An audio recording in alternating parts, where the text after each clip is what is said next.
قابل صد احترام سامعین کرام، خواتین و حضرات، اللہ تعالیٰ نے خوشی کا جذبہ ہماری فطرت میں رکھا ہے، بلکہ اللہ تعالیٰ نے ہمارے دین کے اندر بعض مواقع ایسے رکھے ہیں جو عبادت کے ساتھ ساتھ ہمیں خوشی کا سامان بھی فراہم کرتے ہیں۔ مثال کے طور پہ ہم قربانی کرتے ہیں، خوشی کا موقع ہے، عید الاضحیٰ کا موقع ہے، بیٹی یا بیٹے کی ولادت ہوتی ہے، 7ویں دن عقیقہ کیا جاتا ہے، ٹھیک ہے، عبادت بھی ہے، خوشی کا موقع بھی ہے، اور بھی بہت ساری باتیں ایسی ہیں۔ خوشی کے یہ مواقع دے کر کے شریعت نے ہم سے تقاضا یہ کیا ہے کہ ہم خوشی کے ان مواقع کو اس انداز سے سیلیبریٹ کریں، اس انداز سے منائیں جس انداز سے منانے کا شریعت نے ہمیں حکم دیا ہے۔ وہ ہدایات، وہ تعلیمات ہمارے پیش نظر رہنی چاہیے جو نبی کریم صلی اللہ علیہ وآلہ وسلم نے اس حوالے سے ہمیں عطا کی ہیں۔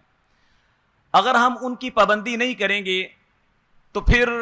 معاملہ اتنا خراب ہوگا کہ کسی طرف بھی ہم جا کر کے ٹھہر نہیں پائیں گے۔ ربیع الاول کا مہینہ شروع ہو چکا ہے، اور اس مہینے کی نسبت سے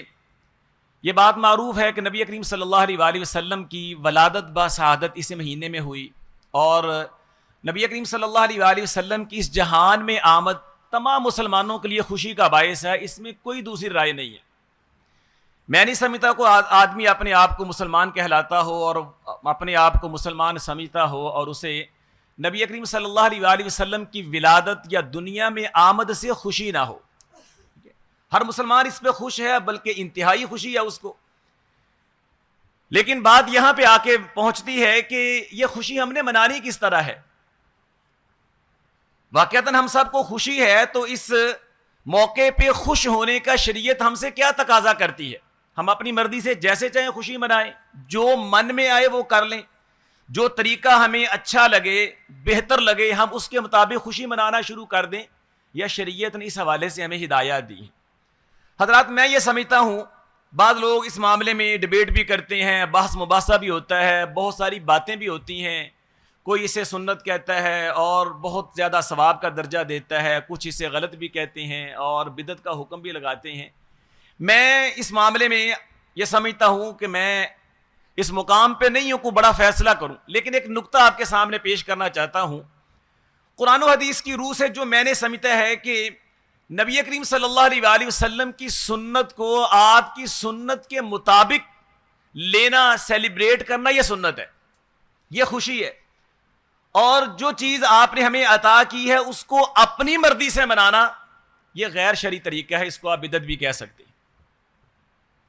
آئے ہم دیکھتے ہیں کہ صحابہ کرام رضی اللہ عنہم نے اپنے خوشی کے مواقع کیسے منائے، اپنی مرضی سے منائے، جیسے ان کے جی نے تقاضا کیا، جیسا ان کا من چاہا انہوں نے ویسے منائے، یا نبی کریم صلی اللہ علیہ وآلہ وسلم کی ہدایات اور تعلیمات کو پیش نظر رکھا ہے۔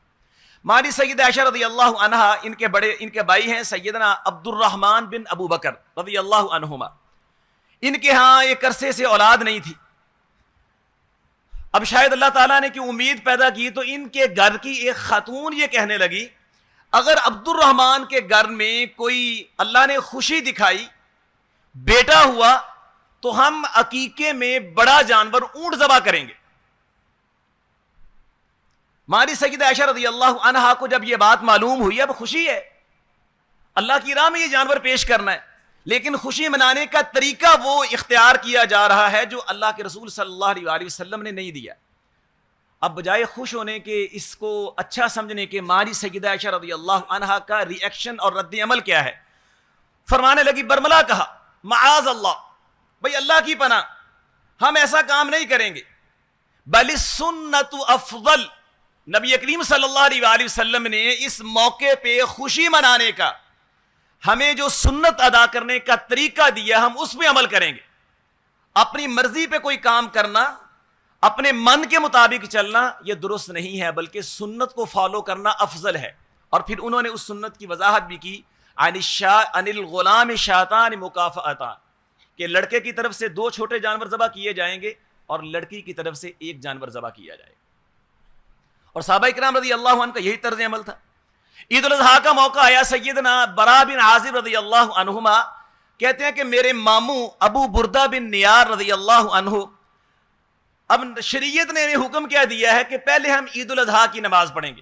اور اس کے بعد قربانی کے جانور ذبح کریں گے۔ سیدنا ابو بردہ رضی اللہ عنہ کو شاید مسئلے کا پتہ نہیں تھا، یہ دل کے اندر ایک شوق پیدا ہوا اور خود اس کی وضاحت بھی کرتے ہیں، احببت ان تکون شاتی اول من یذبح فی بیتی، میری یہ چاہت ہے کہ آج سب سے پہلے میرے گھر میں جانور ذبح ہو،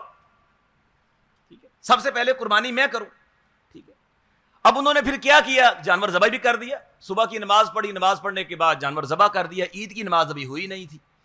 اور نبی کریم صلی اللہ علیہ وآلہ وسلم کو بتایا، نیت بھی اچھی ہے ان کی، لیکن اس خوشی کو، اس شرعی طریقے کو، شرعی کام کو انہوں نے اپنی مرضی سے سیلیبریٹ کیا ہے۔ اب نبی کریم صلی اللہ علیہ وآلہ وسلم کا اس کے بارے میں تبصرہ کیا ہے؟ آپ نے اپریشیٹ نہیں کیا، ان کو حوصلہ افزائی نہیں کی، ٹھیک ہے، بلکہ آپ نے کیا فرمایا؟ فرمایا فإنها شاة اللحم، بھائی ابو بردہ یہ قربانی نہیں ہے، یہ ایک جانور کا گوشت ہے، لیس من النسک شیء، اس کا قربانی سے کوئی تعلق نہیں، قربانی تمہیں دوبارہ کرنی پڑے، ٹھیک ہے۔ تو حضرات، یہ خوشیاں جو اللہ تعالیٰ نے ہم کو عطا کی ہیں، ہم نے ان کو نبی کریم صلی اللہ علیہ وآلہ وسلم کے طریقے اور سنت کے مطابق ادا کرنا۔ اگر ہم اپنی مرضی سے، اپنے من کے مطابق اور جو جی میں آئے اس کے مطابق کریں گے تو ہم شریعت سے ہٹ جائیں گے، بجائے ہم ثواب لینے کے ہم گناہ کی طرف نکل جائیں گے۔ اب دیکھیں، امام مالک رحمۃ اللہ علیہ کے پاس ایک آدمی آیا، اللہ تعالیٰ نے ہمیں بہت بڑی فضیلت عطا کی ہے، اللہ کے ہم گھر میں جاتے ہیں، حج و عمرہ کرتے ہیں، جس سے ہمارے سارے گناہ دھل جاتے ہیں، اور جب کسی آدمی کو یہ سعادت ملتی ہے، اس کی پوری فیملی میں خوشی کا سما ہوتا ہے۔ باقاعدہ ہم یعنی کہ اپنے مہمان کو ایئرپورٹ تک ڈراپ کرنے جاتے ہیں، وہ واپس آتا ہے، ہم اس کو لیتے ہیں اور بہت بڑی خوشی ہوتی ہے۔ اللہ اکبر۔ اب ایک آدمی کے عمرے کا ارادہ ہے، مدینہ میں رہنے والا ہے، امام مالک رحمۃ اللہ علیہ امام و دار ہجرہ ہیں، اس وقت کے سب سے بڑے امام ہیں۔ وہ آ کر کے امام مالک رحمۃ اللہ علیہ سے پوچھتا ہے، حضرت میرا ارادہ ہے کہ میں عمرہ کرنے کے لیے جاؤں، مدینہ سے مکہ عمرہ کے لیے جاؤں، لیکن میرے دل کے اندر ایک خیال آیا ہے میں اس خوشی کو اس انداز سے مناؤں، اب مجھے بتائیں میں احرام کہاں سے باندھوں؟ امام مالک رحمۃ اللہ علیہ نے آقا علیہ الصلوۃ والسلام کے طریقے کے مطابق ان کو مسئلہ بتایا کہ نبی کریم صلی اللہ علیہ وآلہ وسلم نے مدینے کا میقات ذوالحلیفہ مقرر کیا ہے، تو تم وہیں سے احرام باندھو جہاں سے رسول اللہ صلی اللہ علیہ وآلہ وسلم نے احرام باندھا ہے، ذوالحلیفہ سے۔ اب وہ اپنی خواہشات کو لے آیا بیچ میں، کہنے لگا لیکن میرا دل چاہتا ہے کہ میں نبی کریم صلی اللہ علیہ وآلہ وسلم کی مسجد میں اور آپ کی قبر کے قریب جا کر کے احرام باندھوں۔ اللہ اکبر۔ اب دیکھیں کتنی بڑی پاکیزہ جگہ ہے، دنیا کی دوسری افضل ترین جگہ ہے مسجد نبوی صلی اللہ علیہ وسلم۔ اب ہمارے جیسا بندہ ہوتا کہتا بات یار کمال آدمی ہو، کیا تمہارے ذہن نے کام کیا ہے، کتنی اعلیٰ جگہ کا انتخاب کیا ہے۔ لیکن وہ لوگ سنت کو جاننے والے تھے، شریعت کے معاملات کو سمجھنے والے تھے، اس لیے بجائے ایسے آدمی کو اپریشیٹ کرنے کے، اس کی حوصلہ افزائی کرنے کے، حضرت امام مالک رحمۃ اللہ علیہ فرماتے ہیں انی اخاف علیک الفتنہ، مجھے تیرے بارے میں فتنے میں پڑنے کا اندیشہ ہے۔ وہ آدمی کہتا ہے وَأَيُّ فِتْنَةٍ فِي هَذَا، آپ نے اس میں بھی فتنہ نکال دیا ہے، اس میں فتنے والی کون سی بات ہے؟ انما ہی امیال اریدها، چند میل کا فاصلہ ہے، جو ذوالحلیفہ ہے مسجد نبوی سے 8 میل کے فاصلے پہ ہے، میں 8 میل پہلے احرام باندھ رہا ہوں اور وہاں سے باندھ رہا ہوں جو جگہ ذوالحلیفہ سے افضل ہے۔ آقا علیہ الصلوۃ والسلام کی اپنی بنائی ہوئی مسجد ہے اور پھر آپ کا روضہ بھی اس کے پاس ہے، میں وہاں سے احرام باندھ رہا ہوں اور آپ کہہ رہے ہیں فتنہ ہے، یہ فتنہ کیسے ہے؟ تو امام مالک رحمۃ اللہ علیہ نے بڑی خوبصورت بات کی، میں سمجھتا ہوں اگر یہ بات ہماری سمجھ میں آ جائے نا تو پھر ہمیں یعنی کہ نا یہ جو آج بحث مباحثہ، لڑائی جھگڑا اور باعث نزاع چیزیں بن گئی ختم ہو جائیں۔ فرمانے لگے بھائی ایو فتنۃ اعظم من ان ترى انک سبقت فضیلۃ قصر عنها رسول اللہ صلی اللہ علیہ وآلہ وسلم، اس سے بڑا فتنہ کیا ہوگا کہ تم یہ سمجھو کہ تم نے وہ فضیلت پالی ہے، تمہیں وہ فضیلت مل گئی ہے جس فضیلت کا رسول اللہ صلی اللہ علیہ وآلہ وسلم کو علم نہیں ہو سکا۔ یہاں سے احرام باندھنا زیادہ ثواب کا کام تھا اور یہ فضیلت اللہ کے رسول کو معلوم نہیں ہوئی، تم نے معلوم کر لی ہے، اس لیے تم چاہتے ہو میں یہاں سے احرام باندھوں گا مجھے ثواب زیادہ ملے گا، ٹھیک ہے؟ تو اس سے بڑا فتنہ کیا ہے، تم اللہ کے رسول سے آگے نکل رہے ہو۔ اور پھر انہوں نے سورہ نور کی یہ آیت پڑھ کے اس کو سنائی،